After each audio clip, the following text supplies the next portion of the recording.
और आज का हमारा सवाल जो हम डेली पूछते हैं हमारी कवर स्टोरी से जुड़ा हुआ। आज की कवर स्टोरी हमारी है कि भारत का अपना प्ले स्टोर लॉन्च हुआ है और उसमें जो भारतीय प्ले स्टोर है उसके लॉन्च होने से क्या एप्पल और गूगल प्ले स्टोर की मनमानी खत्म होगी, हाँ या ना में आपको देना है जवाब। साथ ही साथ आपको कमेंट में अपनी राय भी देनी है कि क्या वाकई में आपको लगता है कि भारत के अपने प्ले स्टोर से क्या गूगल प्ले स्टोर और एप्पल प्ले स्टोर की या एप्पल ऐप स्टोर की क्या वाकई में मोनोपोली खत्म होगी। इस पर बातचीत करेंगे खास मेहमानों के साथ, लेकिन आपको हाँ या ना में जवाब देना है और कमेंट भी देने हैं। इस पोल का रिजल्ट हम शो में अगले हिस्से में दिखाएंगे, आपको जो भी नतीजे हैं वो दिखाएंगे और इसका विश्लेषण करके भी बताएंगे। तो बने रहिएगा हमारे साथ। हमारे पोल्स खुले हैं, हमारे तमाम सोशल मीडिया पेजेस पे जाइए, हाँ या ना में जवाब दीजिए।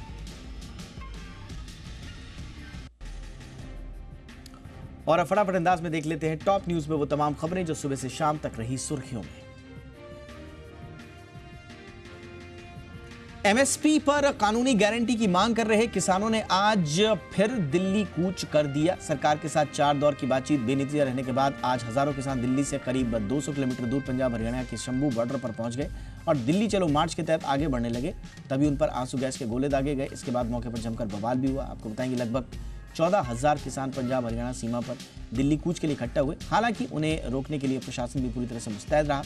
केंद्रीय कृषि मंत्री अर्जुन मुंडा ने किसानों से शांति बनाए रखने की अपील की। इस बीच किसान नेता सरवन सिंह पंडेर ने भी प्रदर्शनकारियों से अपील की है कि किसान आगे ना बढ़ें। और अब खबर यह है कि फिलहाल दिल्ली कूच को टाल दिया गया है और फ्राइडे को अब बैठक होगी किसानों की और इस पे आगे की रणनीति पर विचार किया जाएगा। और इसी बीच केंद्रीय कृषि मंत्री ने आंदोलनकारी किसानों को फिर से बातचीत का न्योता दिया है। कृषि मंत्री अर्जुन मुंडा ने कहा कि वो किसानों से एमएसपी, पराली, एफआईआर के मुद्दे पर बातचीत को तैयार हैं। अर्जुन मुंडा ने कहा कि बातचीत से ही किसी मुद्दे का समाधान निकल सकता है, इसलिए चलिए एक बार फिर से बात करते हैं। लोकसभा चुनाव से पहले प्रधानमंत्री मोदी ने 3 मार्च को केंद्रीय मंत्रिपरिषद की बैठक बुलाई है। मंत्रिपरिषद की यह बैठक दिल्ली के राजनयिक एनक्लेव स्थित सुषमा स्वराज भवन में होगी। माना जा रहा है कि लोकसभा चुनाव से पहले मंत्रिपरिषद की आखिरी बैठक होगी। इस बीच पीएम जो है कल वाराणसी दौरे पर जा रहे हैं और वाराणसी में पीएम कई परियोजनाओं का लोकार्पण और शिलान्यास भी करेंगे। पीएम 2 जनसभाओं को संबोधित भी करेंगे। 2024 लोकसभा चुनाव के लिए उत्तर प्रदेश में समाजवादी पार्टी और कांग्रेस के बीच में गठबंधन का ऐलान आखिरकार हो गया। यूपी की 80 लोकसभा सीटों में से 17 सीटों पर कांग्रेस चुनाव लड़ेगी। दोनों दलों की संयुक्त प्रेस कॉन्फ्रेंस में कांग्रेस के यूपी प्रभारी अविनाश पांडे ने कहा कि कांग्रेस यूपी की 17 सीटों पर चुनाव लड़ेगी। बची हुई 63 सीटों पर सपा या दूसरे दलों के उम्मीदवार होंगे। इनका कांग्रेस समर्थन करेगी और बीजेपी को शिकस्त वो जरूर देंगे, ये दावा किया गया। सूत्रों के मुताबिक उत्तर प्रदेश के अलावा मध्य प्रदेश और उत्तराखंड में भी दोनों पार्टियों में गठबंधन हो सकता है। बेटे को संस्कार नहीं दे सकती तो उसे बोलने से ही रोकें। उनके मन में यूपी के लिए विष भरा है। सोनिया गांधी पर हमला बोलते हुए ये सलाह दी है स्मृति ईरानी ने। दरअसल रायबरेली में भारत जोड़ो न्याय यात्रा के दौरान राहुल गांधी ने अपने भाषण में वाराणसी के युवाओं को लेकर विवादित बयान दिया था। इसके खिलाफ लगातार प्रतिक्रियाएं आ रही हैं। इसी मामले पर केंद्रीय मंत्री स्मृति ईरानी ने भी राहुल को घेरा और उनके बयान को यूपी के युवाओं और पुण्य स्थानों का अपमान बताया।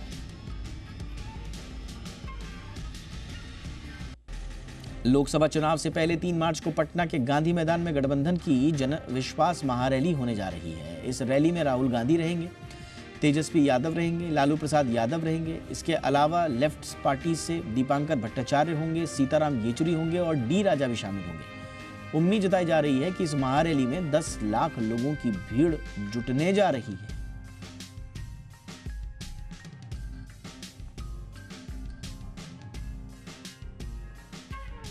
और आइए अब बात करते हैं आज की कवर स्टोरीज की।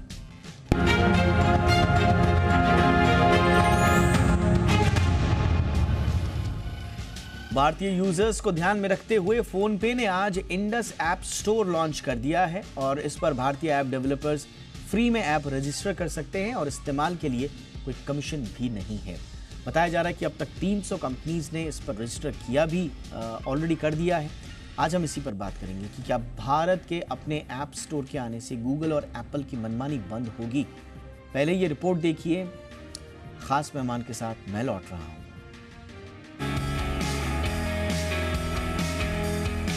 एंड्रॉयड यूजर्स अब गूगल प्ले स्टोर और एप्पल स्टोर के अलावा एक और नए ऐप स्टोर से ऐप्स डाउनलोड कर सकेंगे। वॉलमार्ट के स्वामित्व वाले पेमेंट ऐप फोन पे ने अपना इंडस ऐप स्टोर भारतीय यूजर्स के लिए लॉन्च कर दिया है। आधिकारिक लॉन्चिंग से पहले ही 300 से अधिक ऐप इंडस ऐप स्टोर में रजिस्टर कर चुके हैं। बता दें कि मार्केट प्लेस का बीटा वर्जन पिछले साल सितंबर में पेश किया गया था। टेलीकॉम और आईटी मंत्री अश्विनी वैष्णव ने इसे लॉन्च किया है। अब इंडस ऐप स्टोर की खासियत भी जान लीजिए। इस ऐप को खास तौर पर भारतीय ऐप डेवलपर्स को ध्यान में रखते हुए डिजाइन किया गया है। इस ऐप मार्केट प्लेस पर भारतीय ऐप डेवलपर्स फ्री में ऐप रजिस्टर कर सकेंगे। इसके लिए उनसे कोई चार्ज नहीं लिया जाएगा। हालांकि ये ऑफर सिर्फ 1 साल के लिए ही होगा। इसके अलावा इंडस ऐप स्टोर पर रजिस्टर करने वाले ऐप डेवलपर्स को पहले साल कोई कमीशन भी नहीं देना पड़ेगा। ऐप डेवलपर्स ऐप से कमाई किए गए रेवेन्यू को इंडस के साथ शेयर नहीं करेंगे। गूगल ऐप डेवलपर से भारी कमीशन लेता है। इसका मतलब साफ है कि इस ऐप स्टोर पर गूगल की मनमानी नहीं चलेगी। इस ऐप स्टोर पर पहले से ही 300 से ज्यादा ऐप लिस्ट हैं। एंड्रॉयड यूजर्स इन ऐप्स को यहां से अपने स्मार्टफोन में इंस्टॉल कर सकेंगे। ये ऐप स्टोर 12 भारतीय भाषाओं को सपोर्ट करता है, जिनमें अंग्रेजी और हिंदी के अलावा मलयालम, मराठी, तमिल शामिल है। ऐप डेवलपर्स अपने ऐप के लिए किसी भी पेमेंट गेटवे को इंटीग्रेट कर सकेंगे। गूगल और एप्पल के ऐप स्टोर में ऐप डेवलपर्स को गूगल या फिर एप्पल के पेमेंट गेटवे को ऐप में यूज करना पड़ता है। कुल मिलाकर कहें तो भारत का अपना ऐप स्टोर होने से गूगल और एप्पल जैसे प्ले स्टोर की मनमानी बंद हो जाएगी। ब्यूरो रिपोर्ट, जी मीडिया। बहुत ही खास मेहमान मेरे साथ जुड़ गए हैं। अमित दुबे जी जुड़ रहे हैं, आप जाने माने टेक एक्सपर्ट हैं, ऐप डेवलपर भी हैं। बहुत बहुत स्वागत है सर आपका हमारे शो पर। अमित जी बताइए, कितना बड़ा कदम है ये और बड़ा मच एंटिसिपेटेड था। ये इसका नाम जो है इंडस ऐप स्टोर, कहा यह जा रहा है कि भाई ये मेड इन इंडिया राइवल हो जाएगा गूगल प्ले स्टोर का। क्या वाकई में टक्कर दे पाएगा? हमेशा, हाँ सर, मैं हमेशा से एक इंडियन ऐप स्टोर की एडवोकेसी करता रहा हूँ। जब भी टेक डाउन करने के लिए हम लोग गूगल को रिक्वेस्ट भेजते हैं या एप्पल को, जब मेलिशियस ऐप वहां पाई जाती है, जैसे कि लोन ऐप्स का बहुत बड़ा एक सिलसिला चला था, आपको पता होगा, 750 से ज्यादा लोन ऐप्स टेक डाउन करनी पड़ी। तो इस तरह की जो रिक्वेस्ट जाती है उसमें काफी टाइम लगता है, गूगल भी काफी टाइम लेता है और इसका बेनिफिट क्रिमिनल्स को मिलता है। मेरे ख्याल से एक अपना ऐप स्टोर होगा, क्विक एक्शन होगा, क्विक टेक डाउन होगा और एक वेरिफिकेशन प्रोसेस भी फास्ट होगा। अभी हम लोग डिपेंड करते हैं कि गूगल ने जो वेरीफाई किया उस पर रिलाई करना होता है, लेकिन ये एक लंबी लड़ाई है क्योंकि बहुत सारी ऐसी चीजें हैं जो गूगल अपने कंट्रोल में रखता है और वो कई सारे प्रोविजंस नहीं देगा। जैसे कि एप्पल का ऐप स्टोर है, वो भी चूंकि प्रोप्राइटरी है, बहुत सारी चीजें अपने कंट्रोल में इसलिए रखता है, इसलिए ऐप स्टोर से ही जब आप डाउनलोड करते हो तो उस तरह की एप्लीकेशन मिलती है। ये जो प्लेटफॉर्म है अभी सिर्फ इंडियन ऐप्स के लिए ओपन हुआ है। क्या बाहर की ऐप भी उसमें आएंगी? क्योंकि यदि बाकी सारी ऐप नहीं है तो फिर एंड यूजर को उतना बेनिफिट नहीं दिखता है। लेकिन एक अच्छा कदम है, भारतीय ऐप्स के लिए एक बेटर ऑप्शन अवेलेबल हुआ है और ये होना ही था। मैं तो ये चाहता था कि भारत सरकार का ऐप स्टोर होना चाहिए, क्योंकि भारत सरकार का जो ऐप स्टोर होगा तो उसमें बहुत ज्यादा क्रेडिबिलिटी होगी।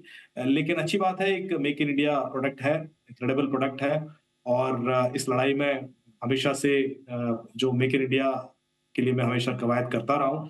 मेरे ख्याल से इसका बेनिफिट मिलेगा, ऐप डेवलपर को भी मिलेगा, इकोनॉमी को भी मिलेगा।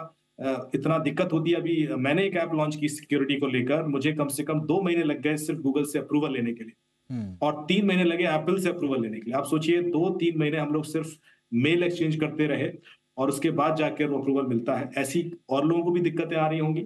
एक अपना ऐप स्टोर होगा, क्विकली लॉन्च होगा और कल से आप यूजर बेस क्रिएट करना शुरू कर दीजिए। तो ये एक अच्छी पहल है। लेकिन अमित जी, हम सब जानते हैं कि प्ले स्टोर पर या ऐप स्टोर पर कोई भी ऐप रजिस्टर करने के अपने अपने फ़ायदे नुकसान भी होते हैं। ख़ास तौर से जब जैसे आपने बात की कि लोन ऐप्स की, अगर ये बहुत क्विकली रजिस्टर कर रहा है और जैसा बताया जा रहा है कि इंडस ऐप स्टोर पर 2 लाख से ज़्यादा मोबाइल ऐप्स होंगे, गेम्स होंगे, 45 इनकी कैटेगरी हैं एंड्रॉयड फ़ोन यूज़र्स के लिए ही। अगर इतनी जल्दी जल्दी अप्रूवल मिलेगा और कोई ड्यू डिलिजेंस वगैरह नहीं होगी तो ऐसा तो नहीं है कि तो थोड़ा जल्दबाजी हो रही है? नहीं नहीं, ये तो ध्यान रखना ही पड़ेगा। देखिए, आप किसी भी प्रोसेस को फास्ट करने के लिए सिक्योरिटी से कंप्रोमाइज नहीं कर सकते। सिक्योरिटी बहुत बहुत क्रिटिकल रोल प्ले करती है प्ले स्टोर के लिए। एक बार आपकी क्रेडिबिलिटी गई, उसके बाद पूरा प्ले स्टोर खत्म, पूरा इन्वेस्टमेंट चला जाएगा। एक मेलिशियस ऐप आपके प्ले स्टोर पर आ गई और मार्केट में हल्ला हो गया कि देखिए तो वायरस था, ये तो आपका फोन स्नूप करता था, उसके बाद ये कितना भी कोशिश कर लें, वो ब्रांड वैल्यू नहीं आ पाई। इसलिए बहुत बहुत कॉन्शियसली इनको ध्यान देना होगा कि कोई भी ऐप जो आ रही है उसका पर्पस क्या है, वो जो डेटा एक्सेस कर रही है आपके फोन से वो नीड टू नो बेसिस पर है क्या, क्या उसको चाहिए वो डेटा, और चाहिए तो क्या वो एंड टू एंड एन्क्रिप्टेड है, क्या वो प्राइवेसी जो प्रोविजन है प्रॉपर है कि नहीं है, जो उनका टोकनाइजेशन है कि वो है कि नहीं, अब यदि पेमेंट ले रहे हैं तो क्रेडिबिलिटी है कि नहीं। तो ये सारे जो सवाल हैं जो साइबर क्रिमिनल इसी का फायदा उठाते हैं कि आप इग्नोर करते हैं या प्ले स्टोर पे कोई इग्नोरेंट हो जाती है और उसका बेनिफिट उन्हें मिलता है। ये अब आपकी रिस्पॉन्सिबिलिटी है, तो मेरे ख्याल से बहुत बड़ी जवाबदेही है और ये पूरा इनको करना पड़ेगा। बहुत सारे ऑटोमेटिक स्कैनिंग टूल रखने पड़ेंगे जो हर एक ऐप की स्कैनिंग करते रहें, टेस्टिंग करें और सिक्योरिटी के पर्सपेक्टिव से अप्रूव करें। यदि ये सिक्योरिटी को क्लियर करती है तभी वो ऐप वहां आए, वरना ना आए, डिस्कार्ड हो जाए। ज्यादा नंबर लाने का मतलब ये नहीं है कि आप हर किसी को अलाउ कर दें। सिर्फ वही लोग आने चाहिए जो एक अच्छे इंटेंशन से ऐप लॉन्च कर रहे हैं और कुछ बेनिफिट दे रहे हैं। मिनिमम डेटा एक्सेस करते हुए आपका मिनिमम डेटा पॉलिसी रखनी चाहिए इनको। अभी क्या होता है कि यदि आप फेसबुक का ही देखें तो कम से कम 40 ऐसी सेंसिटिव चीजें आपकी ले लेता है जो उनको जरूरत ही नहीं है। फेसबुक कहता है हम आपके कॉल रिकॉर्ड भी सुनते हैं, हम आपका फिटनेस डेटा भी देखते हैं, हम आपका फाइनेंशियल डेटा भी देखते हैं, हम आपके ओटीपी सारे पढ़ते हैं, हम आपके ईमेल्स भी पढ़ते हैं। ये सारे डेटा मैं सोशल मीडिया ऐप को क्यों दे रहा हूं? क्योंकि गूगल का एक सपोर्ट है। वही चीज यदि मैं अपनी ऐप के लिए गूगल से मांगूंगा तो गूगल इतने चेक एंड बैलेंस कर देता है कि क्यों चाहिए आपको, क्यों हेल्थ फिटनेस चाहिए, आप तो सिक्योरिटी की बात कर रहे हैं, क्यों आपको लोकेशन चाहिए, तो उसको तो आपने सब दे दिया है। और जब मैं मांग रहा हूं तो मुझे एक दो पैरामीटर एक्सेस करने के लिए भी इतना अप्रूवल लग रहा है। तो मेरे ख्याल से ये जो बायस्ड अप्रोच है ये अब यहाँ नहीं होगी और मिनिमम डेटा एक्सेस के संग जो भी सर्विस आप दे सकते हैं आप दें और उसके बाद इस प्लेटफॉर्म पर वो आए, यही मैं उम्मीद करता हूँ। और बड़े मार्के की बात आपने कही कि भाई आप जल्दबाजी के चक्कर में या ज़्यादा से ज़्यादा आपको इस पे ऐप्स रजिस्टर करने हैं, उसमें आप सिक्योरिटी से कॉम्प्रोमाइज़ मत कीजिएगा। अच्छा, थोड़ा सा मुझे इसके रेवेन्यू मॉडल को भी समझने में दिक्कत हो रही है, क्योंकि ये कह रहे हैं साहब कि आप डेवलपर्स को जो है, एक तो इनको गेट कीपिंग फीस नहीं देनी पड़ेगी साल भर के लिए, एटलीस्ट 1 साल के लिए। दूसरा कि कमीशन जो होता है, इन ऐप परचेज जो होता है, कंज्यूमर जो ऐप खरीदता है, जैसे गूगल जो है वो ऐप डेवलपर से 15% ले लेता है। अब ये लोग कह रहे हैं कि साहब हम कोई कमीशन लेंगे नहीं आपका, तो सस्टेनेबल रहेगा इस तरह के रेवेन्यू मॉडल के साथ ये?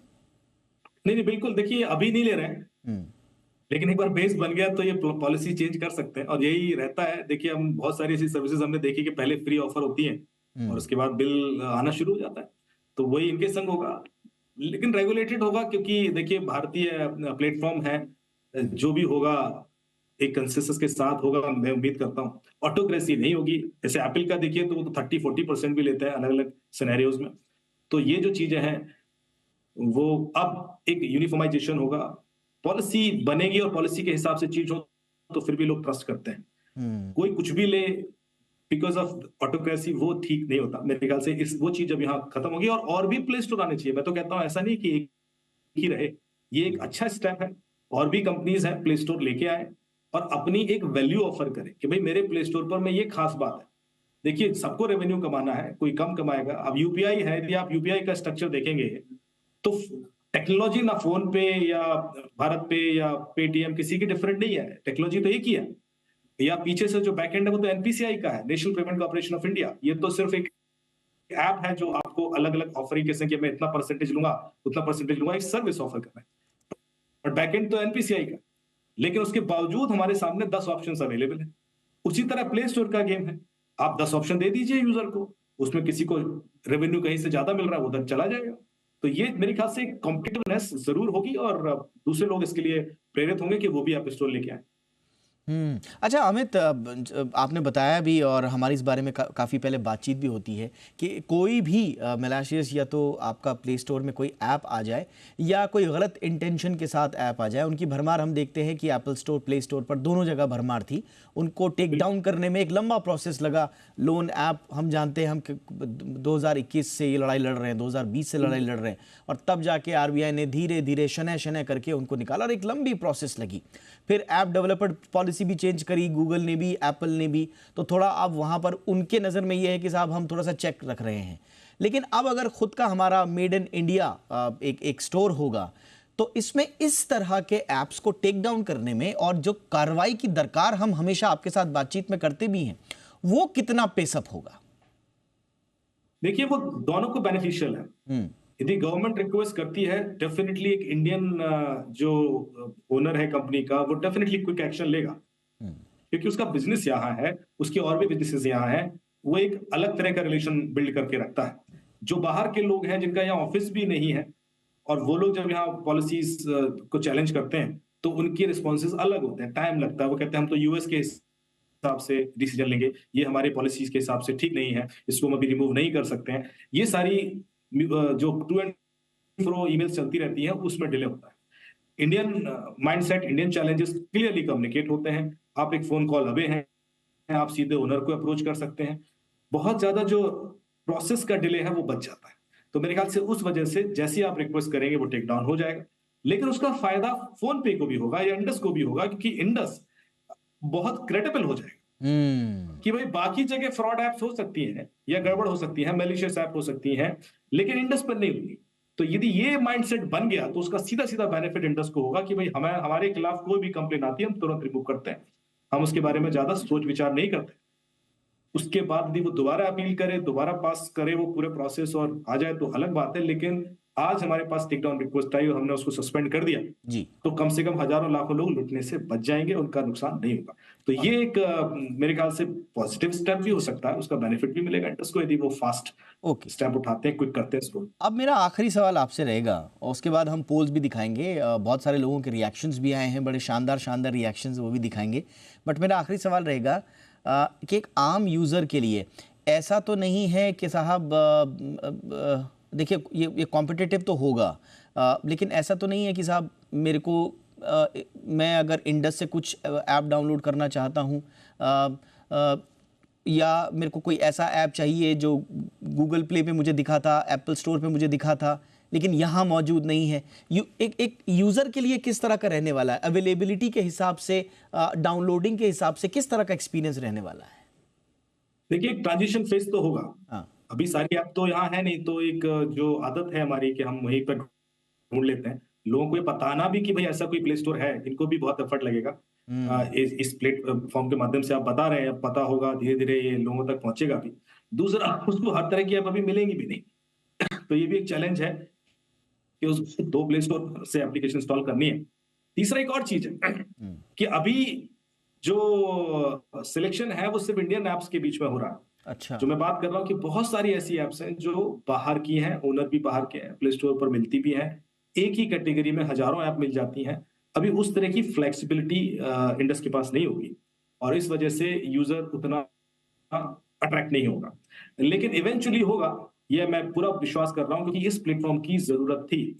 जब भी हम कोई साइबर सेफ्टी अवेयरनेस सेशन लेते थे तो हमेशा ये सवाल उठता था कि भाई आप लोग क्यों प्ले स्टोर से इंस्टॉल करवाते हैं, कहीं और से कोई इंडिजीनियस या कोई मेक इन इंडिया प्रोडक्ट क्यों नहीं। तो मेरे ख्याल से एक बड़ा वर्ग है भारत का जो चाहता था कि एक हमारा अपना प्ले स्टोर हो। अच्छा, ये तो डेवलपर के ऊपर, ये अमित जी, ये तो डेवलपर के ऊपर होता होगा ना कि मैं अगर 3 प्ले स्टोर पे अपना ऐप डालना चाहता हूं तो मेरे पास ये इतनी तो फ्लेक्सिबिलिटी होगी ना? बिल्कुल बिल्कुल, सैमसंग का अपना प्ले स्टोर है सर, सैमसंग भी प्ले स्टोर मैनेज करता है, बहुत सारे प्ले स्टोर, तो वो अपने प्ले स्टोर पे प्रमोट करते हैं, अपनी अलग फीस रखी हुई है उन्होंने, वो मिनिमम फीस है, पर सैमसंग का चूंकि लोग इतना जानते नहीं है। अच्छा, एक और गेम है इसमें, इन प्रोडक्ट प्लेसमेंट भी होता है। अभी कई सारे फोन ऐसे आ जाएंगे जहां पर इंडस का प्ले स्टोर इनबिल्ट हो, हाँ, वो टाई अप करेंगे अभी फोन मैन्युफैक्चरर से, इसी जैसे तरह प्ले स्टोर पहले से पड़ा होता है वैसे ही ये वाला भी पड़ा होगा, तो उस वजह से भी लोगों को अवेयरनेस होगी और वो इंस्टॉल करना शुरू करेंगे। ये एब्सोल्युटली, ये बहुत इंटरेस्टिंग है। और इसी तरह के रिएक्शन जो आपने लास्ट में कहा ना, कि उसमें इन स्टोर भी होगा, मतलब उस मोबाइल के अंदर जो इंडिया में बना हुआ है उसमें वो इनबिल्ट रूप में होगा। ये इंटरेस्टिंग चीज़ है और बहुत सारे यूज़र्स इसी तरह के रिएक्शंस भी दे रहे हैं। फटाफट से अब पोल ले लेते हैं। आज का हमारा सवाल ये था कि क्या वाकई में ये जो इंडस ऐप लॉन्च हुआ है, इससे क्या वाकई में मोनोपोली टूटेगी गूगल की ख़ास तौर से और एप्पल की भी।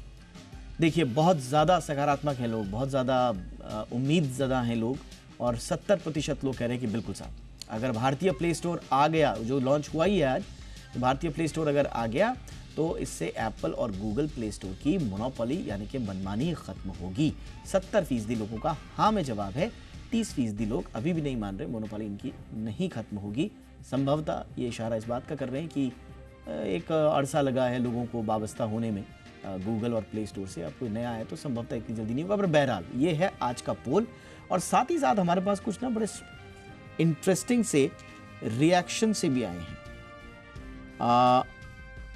सतीश देसाई साहब का रिएक्शन आया है। वो कह रहे हैं कि सर्विस सही होगी तो आई थिंक चलेगा पक्का, जैसे यूपीआई चला ठीक उसी तरह। तो ये बहुत अच्छी बात इन्होंने कही कि अगर यूज़र फ्रेंडली होगा, अगर डाउनलोडिंग करने में, उसको इंस्टॉल करने के बाद उसको यूज़ करने में अगर वो बहुत स्मूथ उसका फंक्शन रहा तो फिर कोई दिक्कत नहीं आने वाली है। मित्तल PB15 इनका कहना है कि नहीं, क्योंकि वो प्लेटफॉर्म कितना भी अच्छा हो, हम इंडियंस उसको यूज़ नहीं करेंगे, हम तो विदेशी। अच्छा, ये सटायर है, ये सटायर वे में बोल रहे हैं कि अरे हम तो विदेशी ऐप्स को डाउनलोड करने वाले लोग कहाँ अपना स्वदेशी ऐप लेंगे। तो थोड़ा सा ये गुस्सा भी हैं, इनकी थोड़ा सा खींच दिखाई दे रही है, लेकिन स्वाभाविक है भाई। और ये थोड़ा सा सटारिकल वे में कह रहे हैं कि नहीं होगा।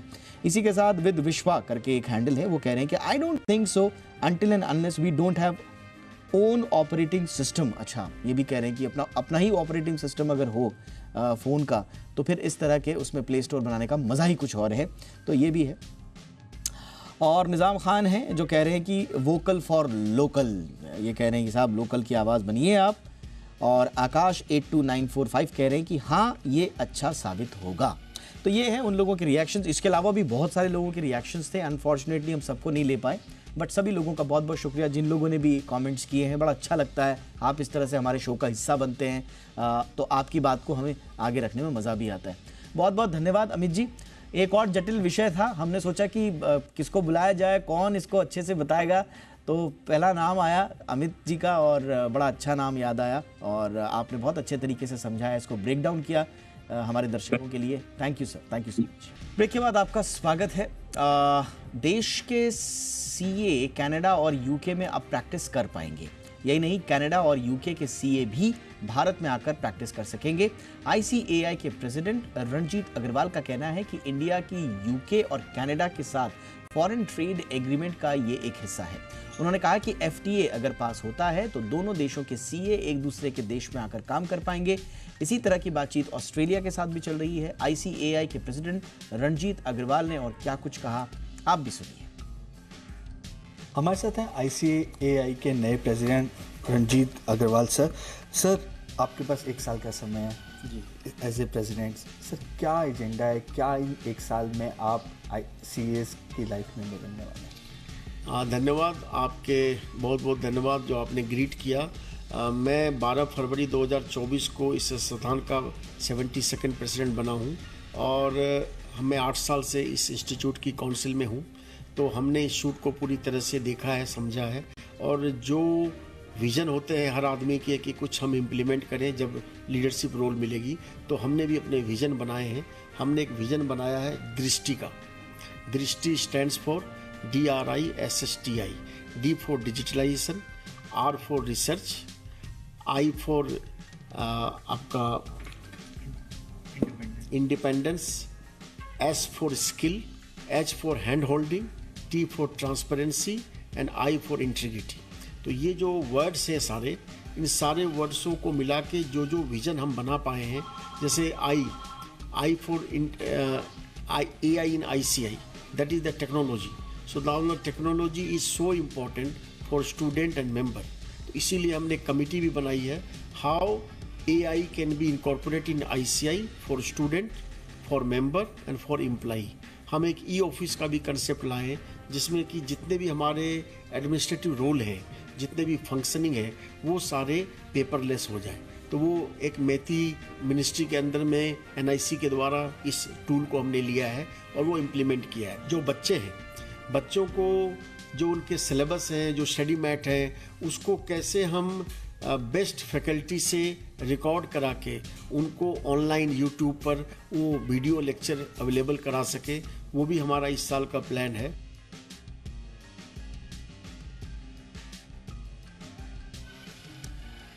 बाजार में आज मुनाफा वसूली देखने को मिली। लगातार 6 दिनों की तेजी पर आज ब्रेक लग गया। सेंसेक्स 434 अंक गिरकर 72,623 पर बंद हुआ, जबकि निफ्टी की 142 अंक टूटकर 22,055 के स्तर पर क्लोजिंग देखने को मिली। निफ्टी बैंक 74 अंक फिसलकर 47,020 पर बंद होने में कामयाब रहा।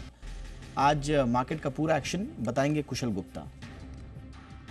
जी, कारोबारी हफ्ते का तीसरा दिन बेहद इंटरेस्टिंग रहा, जहां पर इनिशियल गेन्स के बाद बाजारों में एक मुनाफा वसूली का दौर आपको देखने को मिला। जो लेवल्स होल्ड आउट करने की बात हो रही थी, वो धीरे धीरे फिसलते हुए नजर आए बाजार। एंड ओवरऑल आप देखेंगे तो निफ्टी में करीबन 170 अंकों की गिरावट और बैंक निफ्टी में भी ऑलमोस्ट 200 अंकों का दबाव हमें देखने को मिल रहा था। चुनिंदा स्टॉक्स ऐसे थे जो अपने गेन्स होल्ड आउट करने में सफल रहे, जिसमें Tata steel, SBI, JSW steel करीबन 1 से 2.5% के गेन्स यहां पर देखने को मिल रहे थे। बट दूसरी तरफ गिरावट ज्यादा गहराती हुई नजर आई, जिसके अंतर्गत BPCL, कोल इंडिया, NTPC और हीरो मोटोकॉर्प जैसे स्टॉक शामिल थे। इनफैक्ट हीरो मोटोकॉर्प तो कल के दिन में भी भारी गिरावट के साथ क्लोजिंग होती हुई दिखी थी और आज भी ये जो गिरावट का मूड माहौल है या मोमेंटम है, वो जारी रहा इस स्टॉक में। कुछ स्टॉक्स ऐसे थे जहां पर बढ़िया गेन्स आते हुए दिखे, जिसमें ABB इंडिया पहला था। पोस्ट मार्केट इसके नंबर्स आए और उसके बाद आप देखिए पूरे दिन के दौरान इसने जो शानदार तेजी बनाई थी वो बरकरार रखी। 10 से 11% की इंट्राडे गेन्स ये क्लॉक इन करते हुए नजर आ रहे थे। साथ ही अंबिका कॉटन में भी आपको इंट्राडे लेवल पर 7 से 8% तक की तेजी देखने को मिल रही, क्योंकि ALS कॉटन पर जो ड्यूटी, इंपोर्ट ड्यूटी हटती हुई नजर आई, उसके बाद इनको एक बड़े बेनिफिशियरी के रूप में निवेशक देख रहे थे। BPCL, यूनियन बैंक जैसे स्टॉक्स पर आपको 3% से लेकर 3.5% तक का दबाव भी रहा। टॉप गेनर्स के लिहाज से अगेन टाटा इन्वेस्टमेंट कॉर्पोरेशन लगातार तेजी का कैंडिडेट रहा है और आज भी आप देखिए गिरावट के बाजार में भी 11% के गेन्स इसने दिखाए थे। साथ ही रियल एस्टेट स्पेस की बढ़िया कंपनियां शोभा, रेमंड जैसे स्टॉक्स पर 6 से 7% तक की अच्छी तेजी बनी और पेटीएम लगातार आप देखिए आज भी 5% के ऊपरी सर्किट पर सुबह से ही बना रहा। पर टॉप गिरावट यहाँ पर MRPL, स्वान एनर्जी, GSFC जैसे स्टॉक्स पर देखने को मिल रही थी। तो एक मिक्स्ड बैग था छोटे मझौले शेयरों में, बट ऑफ कोर्स अगर आप बड़े शेयरों की बात करेंगे तो वहाँ पर बहुत ज़्यादा तेजी नहीं थी, क्योंकि फ्रंटलाइन इंडेक्स में ही आज सुबह से ही इनिशियल गेन्स के बाद मुनाफा वसूली का मूड माहौल रहा। अब कल हम वापस जब लौटेंगे तो किस तरह से बाजार ट्रेड करेंगे, ये देखना काफ़ी इंटरेस्टिंग होगा।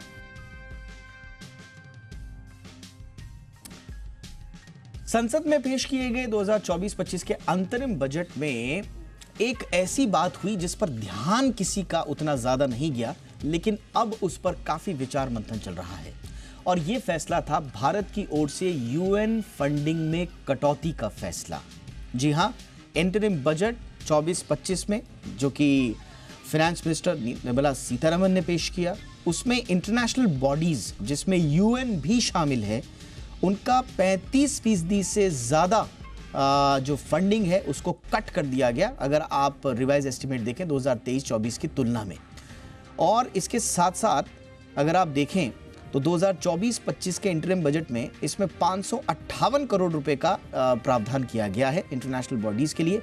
और इसमें बिम्स्टेक है, इसमें सार्क है और इसमें UN शामिल है।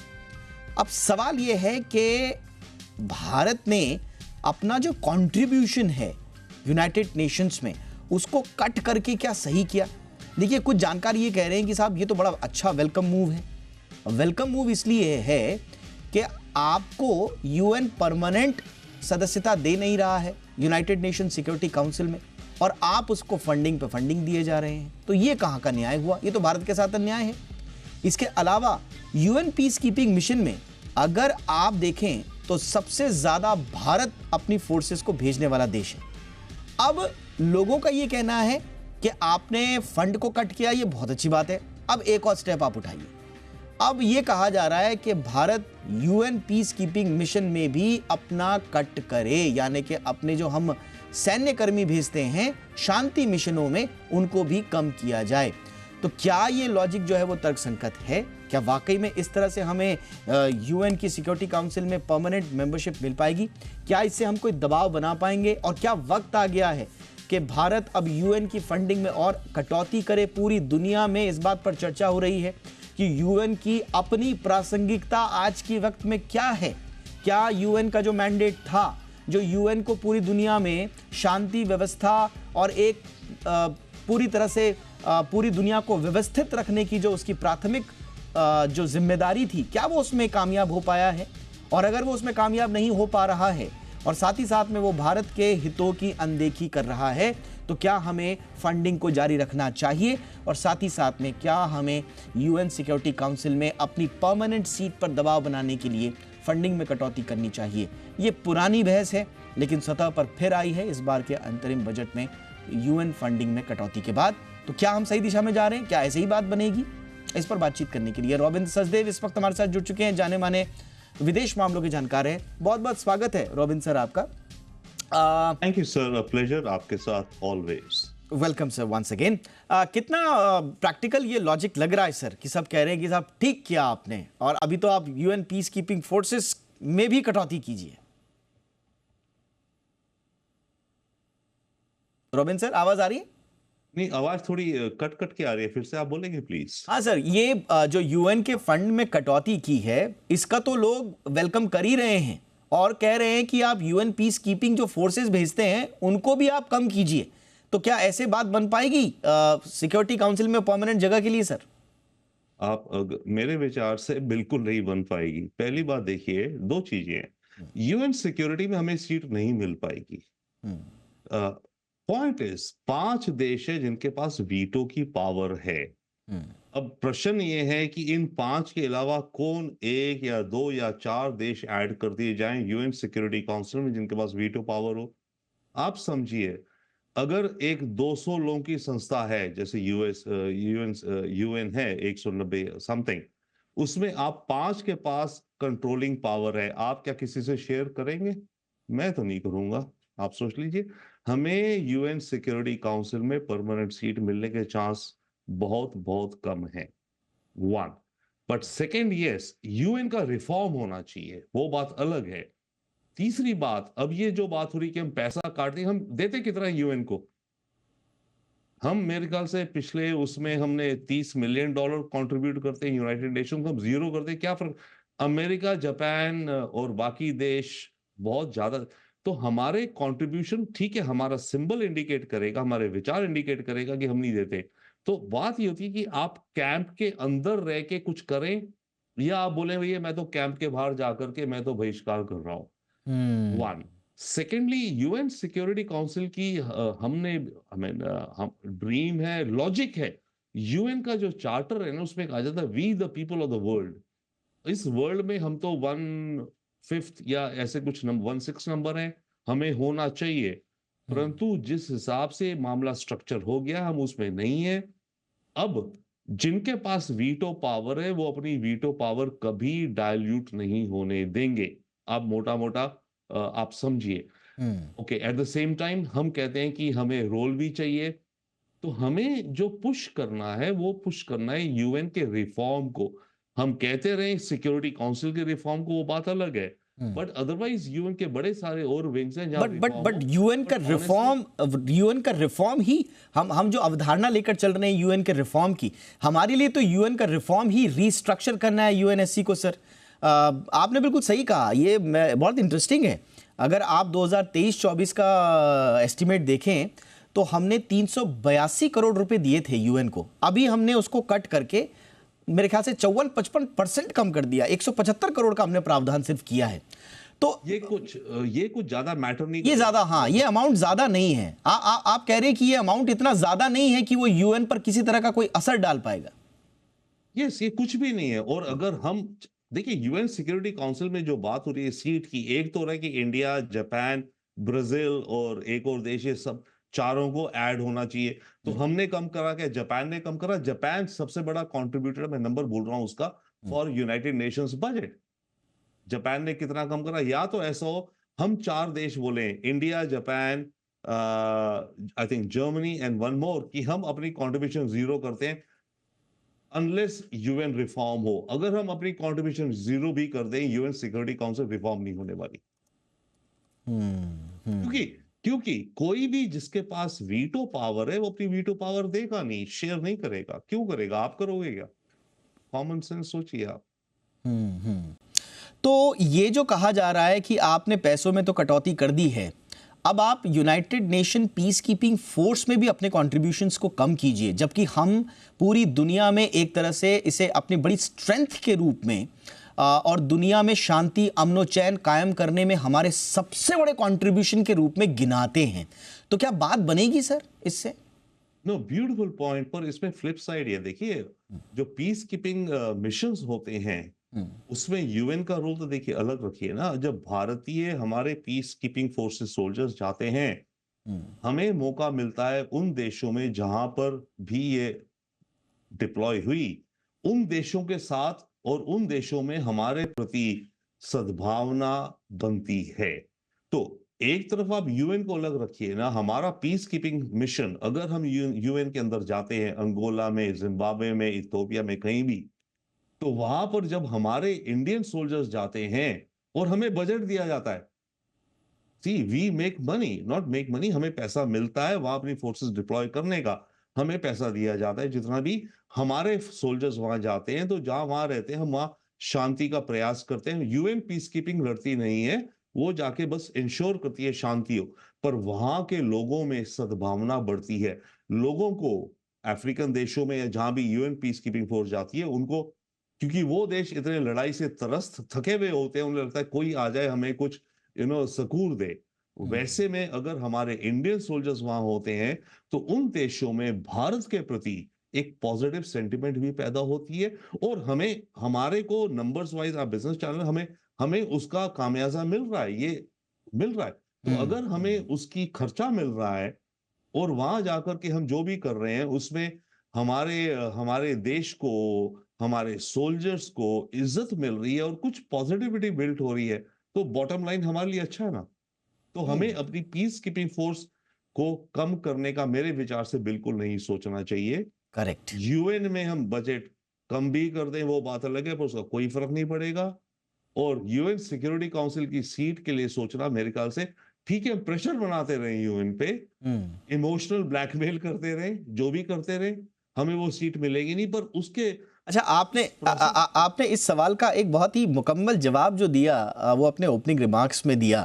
आप थोड़ा सा सटारिकल भी हो रहे थे कि क्या जो ग्रुप ऑफ 4 है, जिसको हम G4 कंट्रीज कहते हैं, India, Brazil, Japan and Germany, आप क्या ये मानते हैं सर कि ये चारों साथ में आ जाएं? और ये पिछले दफ़े हर साल मिलते हैं, और जब भी UNGA की बैठक होती है उसके इतर G4 के लोग मिलते हैं, बैठते हैं, एक बार फिर से बातचीत करते हैं कि साहब रिफॉर्म्स होने चाहिए।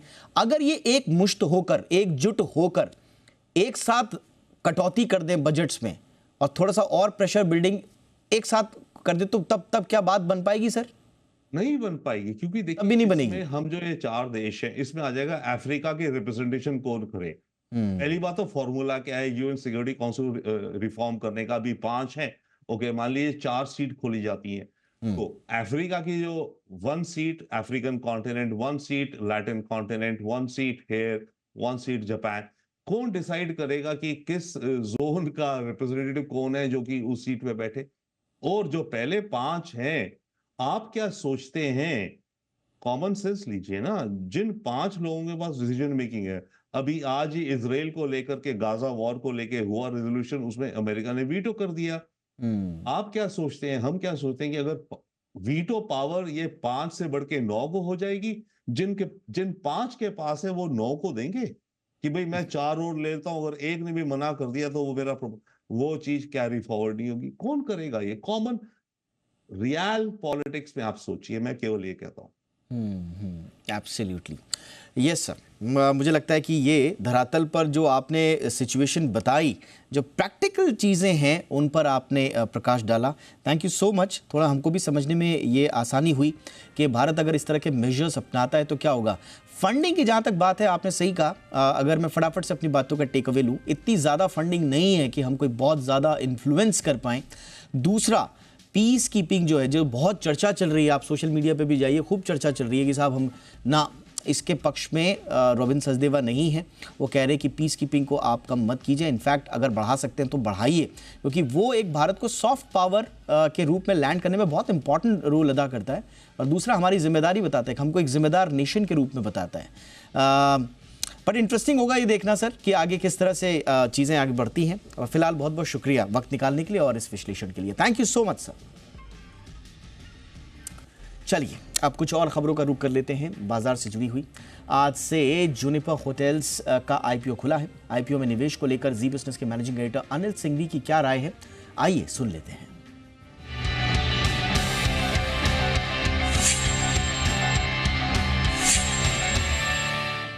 जूनिपर होटल्स आईपीओ आज खुल रहा है और यहाँ से बढ़िया बात यह है कि प्रमोटर्स बहुत ही एक्सपीरियंस्ड है इस बिजनेस में। 40 साल से ज्यादा का लंबा सराफ फैमिली का अनुभव है होटल बिजनेस का, जो कि किसी भी लिहाज से छोटा नहीं है। स्ट्रॉन्ग ब्रांड है हयात होटल्स, आप सारे जानते हैं। और सबसे बड़ी बात है कि ये अकेली कंपनी ऐसी है जिसमें हयात होटल्स का इक्विटी पार्टिसिपेशन भी, उन्होंने इन्वेस्टमेंट भी किया है। स्ट्रॉन्ग एक्सपेंशन प्लान है, 4 लैंड पार्सल इनके पास ऑलरेडी है, कुछ और नई होटल्स खोलने का इरादा, तो आगे चलते हुए भी ग्रोथ बनी रहेगी। एक और इनकी लिस्टेड कंपनी है, वो भी आगे चलते हुए इनके साथ मर्ज हो सकती है, तो इससे भी थोड़ा सा पोर्टफोलियो बड़ा होता दिखेगा। कुछ एक नेगेटिव्स भी हैं जो आपको ध्यान में रखना चाहिए। कोविड के बाद से थोड़ी सी फाइनेंशियली दिक्कतें आई थी, उसके चलते कंपनी का नेट लेवल पर लॉस है। ऑपरेटिंग लेवल पर प्रॉफिट बना रही है, ये बात सही है, नेट लेवल पर लॉस है, लेकिन उम्मीद उन्होंने ये भी कही कि इस साल से फाइनेंशियल ईयर 2025 डेफिनेटली प्रॉफिटेबल रहने वाला है, तो वो एक चीज ध्यान में रखने वाली बात है। लेकिन चूंकि कंपनी का इरादा हमेशा ये रहा है कि खुद जमीन खरीदें, होटल बनाएं, चलाएं, तो बड़े पैसे लगते थे, आगे चलते हुए भी कैपेक्स प्लान रह सकते हैं, थोड़ा कर्ज फिर से लेना पड़ सकता है। यहाँ पर हमारी राय है कि अगर आप हाई रिस्क लेने वाले इन्वेस्टर्स हैं तो इस आईपीओ में पैसा लगा सकते हैं, या फिर इंतजार करें स्टॉक की लिस्टिंग होने का और एक प्राइस डिस्कवरी हो जाने का, और लिस्टिंग के बाद जब सेटल हो जाए तभी इस आईपीओ में खरीद सकते हैं।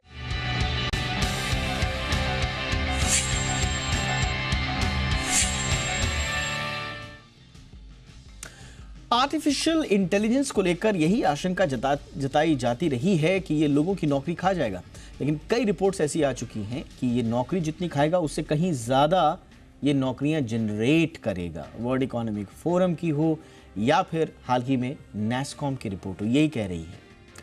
ऐसा लग रहा है कि सच्चाई ये है कि एआई नौकरी लेगा नहीं बल्कि नौकरी देगा। सरकार ने भी कहा है कि एआई को लेकर यूनिवर्सिटीज़ में मास्टर डिग्रीज आप खोलिए, पीएचडी के कोर्सेज कराइए, तो उस तरह का वर्कफोर्स भी तैयार होगा एआई के लिए।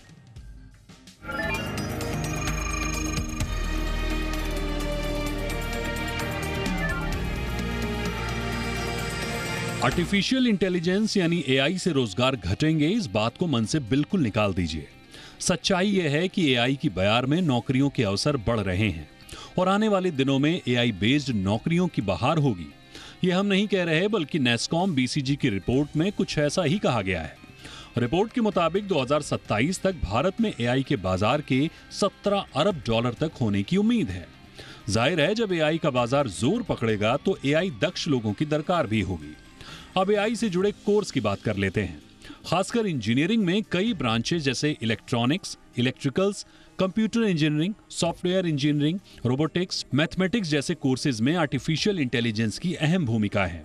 ऐसे में इन कोर्सेज में एआई को जोड़ने की कवायद शुरू हो गई है।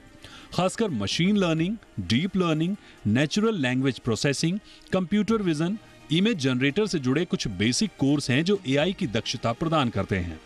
वहीं इलेक्ट्रॉनिक्स व आईटी मिनिस्ट्री की तरफ से एआई को लेकर बनाई गई एक्सपर्ट कमेटी की रिपोर्ट के मुताबिक एआई न केवल प्रोडक्टिविटी को बढ़ाने का काम करेगा बल्कि नई नौकरियों के अवसर भी मिलेंगे। एआई और कौशल विकास राज्य मंत्री राजीव चंद्रशेखर ने देश के डेवलपमेंट के लिए अब यूनिवर्सिटीज में एआई में मास्टर और पीएचडी कोर्स को जोड़ने पर जोर दिया है। पिछले 7 साल में भारत में एआई दक्ष लोगों की संख्या में 14 गुना बढ़ोतरी आई है। वहीं देश में करीब 4.25 लाख लोग एआई बेस्ड इंडस्ट्री के साथ काम कर रहे हैं। भारत में कई कंपनियां अपने कर्मचारियों को एआई उपकरणों के साथ काम करने के लिए ट्रेनिंग दे रही हैं, ताकि कर्मचारियों को आने वाले एआई के दौर के लिए तैयार किया जा सके। जाहिर है, जब कर्मचारी एआई तकनीक को समझ लेंगे तो उनकी नौकरी जाने की आशंका नहीं के बराबर होगी। मौजूदा समय में देश में करीब 46% कंपनियां अपने कर्मचारियों को एआई बेस्ड ट्रेनिंग दे रही हैं। यही वजह है कि देश में पिछले 12 महीने में एआई बेस्ड जॉब में 15% की तेजी आई है। यही नहीं, एआई से जुड़ी नौकरियों में साल दर साल 67% की बढ़ोतरी देखी जा रही है। ऐसे में देश को एआई तकनीक से दक्ष लोगों की ज्यादा से ज्यादा जरूरत होगी। इसके लिए हमें एआई के साथ कदम ताल करने के लिए तैयार रहना होगा, क्योंकि आने वाले दिनों में एआई बेस्ड नौकरियों की बहार रहने वाली है। ब्यूरो रिपोर्ट, जी मीडिया। तो इसी के साथ इंडिया 360 में आज बस इतना ही। इजाजत दीजिए। #ZIndia360 याद रखिए। कोई राय, कोई सुझाव हो तो जरूर भेजिएगा। नमस्कार।